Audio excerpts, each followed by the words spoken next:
जो हमारे बानी का 7 जनवरी का 8वां यौम विसाल है उसके बारे में मीटिंग थी, लेकिन उससे इम्पॉर्टेंट जो आजकल हमारे हालात है जो जम्मू कश्मीर में आजकल हो रहा है, जैसे आपने देखा कल हमारा एक रिटायर्ड एसएसपी बारामूला में उसको नमाज़ पढ़ते पढ़ते अजान देते देते उसको शहीद किया गया बेचारे को। या राजौरी के बारे में आपने सब ने जाना होगा, सुना होगा, राजौरी में क्या हादसा हुआ, बहुत बड़ा हादसा हुआ।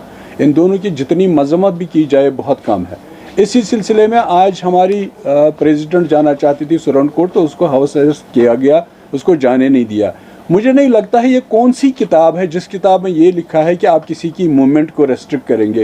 ये तो इंडियन पेनल कोड के एक सेक्शन है, ये क्राइम है इंडियन पेनल कोड के तहत। मुझे नहीं लगता ये कौन सी किताब है जिस किताब को देख के आप ये इतनी इसको हमारी प्रेसिडेंट को राजौरी जाना था, सुरनकोट जाना था, उसको हाउस अरेस्ट कर दिया गया। हमारे बाकी भी कुछ लीडर्स हैं जिनको घर से बाहर नहीं आने दिया।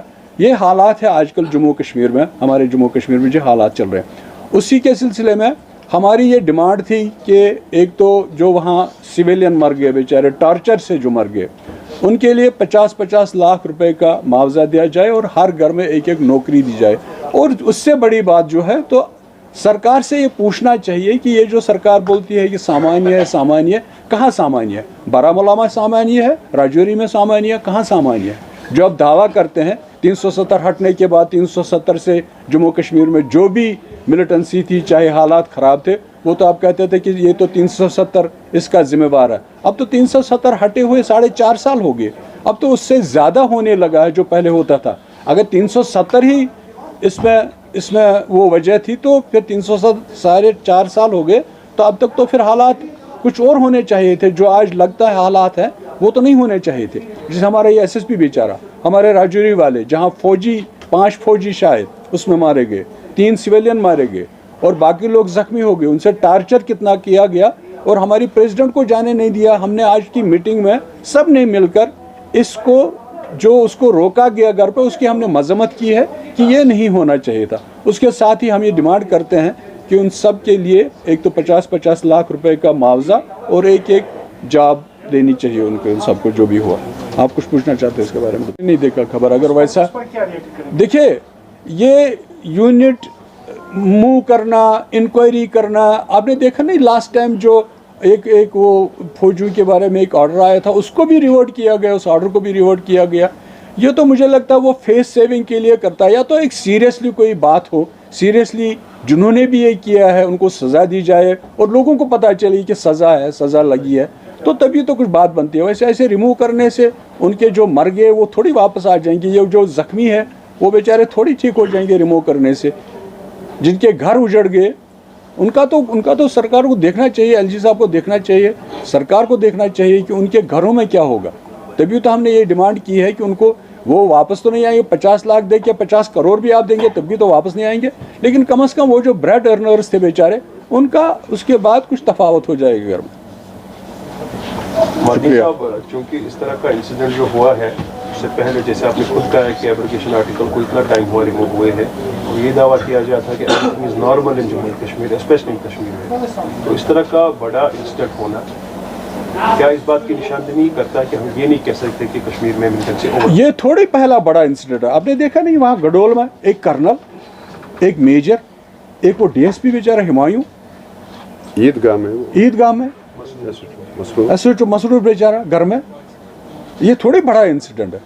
मतलब रोज़ाना जो भी बड़ा इंसिडेंट होता है तो हम बड़ा इंसिडेंट बोलते हैं, हम कल वाले इंसिडेंट को भूल जाते हैं। लारनू में आप याद करिए, वो गडोल में तो आप याद करिए, एक कर्नल बेचारा, मेजर, एक डीएसपी। तो ये तो रोज़ाना बड़े बड़े इंसिडेंट्स होते हैं। रोज़ाना हालात तो मुझे लगता है बद से बदतर होते जा रहे हैं। So Kashmir is normal now, how much you are satisfied? कहाँ है कश्मीर नॉर्मल? मैं तो नहीं बोलता कश्मीर नॉर्मल है। मुझे घर से यहाँ 40 किलोमीटर में 2 घंटे लग जाते हैं।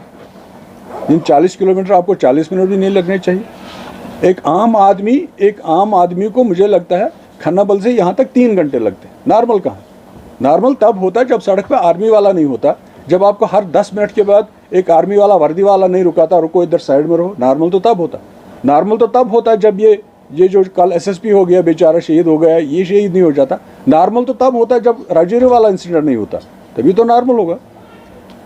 तो मसले का हल कैसे हो सकता है? क्योंकि फारूक अब्दुल्ला साहब ने कहा कि पीस इनिशिएटिव के लिए ज़रूरी डायलॉग प्रोसेस करना शुरू? देखिए मुझे लगता है इनको मुफ्ती साहब हमारे लीडर की तमाम बातें याद करनी चाहिए, और उसके बाद भी जो हमारे मुल्क के प्राइम मिनिस्टर ने ये कहा कि दिल की दूरी और दिल्ली की दूरी, ये जो सबॉर्डिनेट्स है उसके, चाहे जो भी हो, क्या ये उसके लिए काम करते हैं या उसके खिलाफ काम करते हैं? अगर दिल की दूरी हटानी है, मिटानी है, दिल्ली की दूरी मिटानी है, तो ऐसे इंसिडेंट्स तो नहीं होने चाहिए।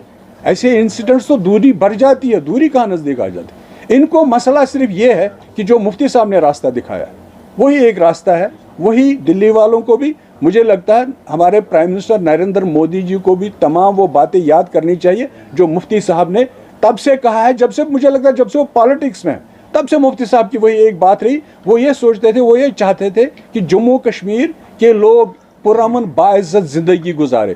उनका ख्वाब था कि जम्मू कश्मीर को एक पीस का गहवारा बनाओ, वही एक है, मुझे लगता है वही है। इनको भी देखनी चाहिए मुफ्ती साहब क्या कहते थे, कैसे कहते थे, क्या करते थे, क्या बोलते थे, उन्हीं बातों पर अमल करना चाहिए। जम्मू कश्मीर का इशू सॉल्व होगा। इस ज़मन में शायद आज आर्मी चीफ का विजिट रजूरी है, और ये इंस्ट्रक्शन भी दी गई है कि with in short period of time किसी भी किस्म की इन्वेस्टिगेशन हो कंप्लीट होनी चाहिए, और जो नेक्स्ट किन्स है उनको जॉब फराहम किया जाए। इन्वेस्टिगेशन के साथ साथ ये भी खबर आई है कि उस ब्रिगेडियर को वहाँ से सस्पेंड किया गया। मैं तो यही चाहता हूँ कि इन्वेस्टिगेशन हो और रिजल्ट ओरिएंटेड इन्वेस्टिगेशन हो। जहाँ लोग टार्चर से मरे हैं तो उसमें देखा जाए कि ये टार्चर क्यों हुआ, किसने किया, उसको सजा मिलनी चाहिए। बाकी ये मिलिटेंसी से लड़े, कोई उसमें किसी को कोई एतराज़ नहीं, किसी को कोई शक नहीं कि बंदूक से बंदूक लड़ता है तो लड़े, लेकिन ये निहत्ते बेचारे घरों से निकाल के इनको फिर टार्चर करके मार देना, फिर सड़क पर फेंकना, ये तो मुझे नहीं लगता हमारी कोई इंसानियत की, कोई इखलाक की, कोई मॉरल की, कोई हमारा आईन, हिंदुस्तान का मुल्क का जो आईन है उसमें कहीं पे इस चीज़ की गुंजाइश है।